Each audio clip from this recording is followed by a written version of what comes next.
right, so today we read Numbers chapters 30 through 32, and chapter 32 goes over the requirements for making a vow or an oath to bind one's soul, and saying that he shall not break his word and shall do according to what comes out of his mouth.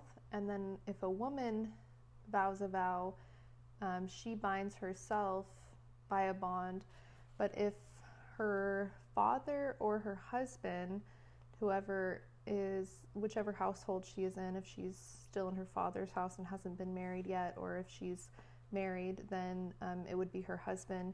If they disallow her from making that vow, then it's broken, and the husband or the father takes responsibility for the vow if they honor the vow that a woman makes. Now, that's kind of interesting to think about, but then it says if a woman is a widow or divorced and make a bond or a vow, I guess it's saying that a vow binds our souls, which is interesting to think about.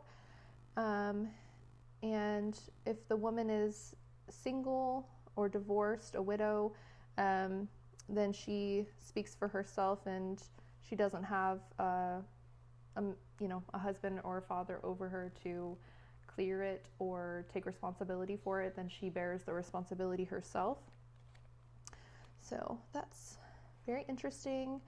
And then chapter 31, God speaks to Moses and tells him to avenge the children of Israel of the Midianites, because in the prior chapters, the Midianites caused them to worship their god Baal and commit lewdness and start sinning in the sight of everyone in the camp of the children of Israel.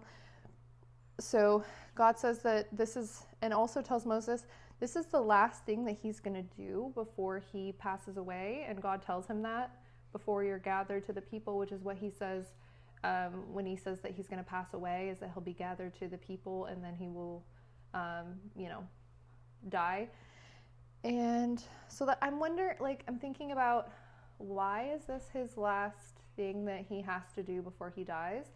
And then I was thinking about, maybe it's just because it's so important and God didn't want to do that, put that burden of leading this, big thing that they had to do on the bear that on the shoulders of the new leader.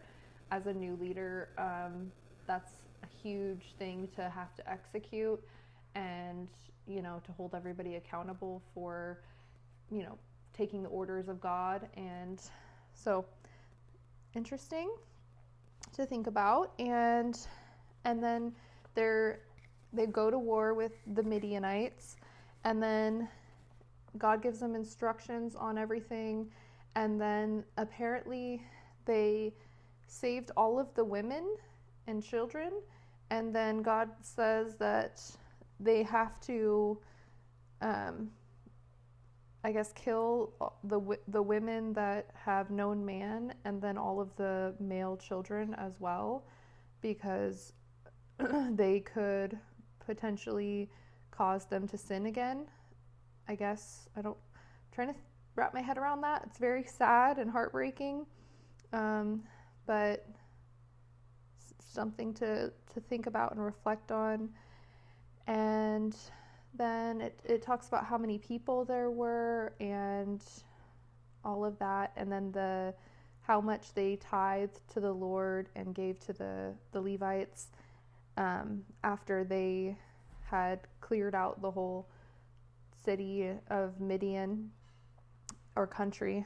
And then we get to chapter 32, and the children of Reuben and the children of Gad had a great multitude of cattle. So they went to Moses and asked Moses if they could have the land on the east side or the west side, whatever side they were on of the Jordan, as their portion because it was good land for cattle. So they asked if that was okay, and then Moses said, yes, that's fine, but you have to promise that you will support the Israelites as they go to war with the other nations, and then you can come back here. So I guess they get their women and children settled for the men to go, the men of Gad and the men of Reuben to go help the other Israelites conquer the other cities that they have to go through.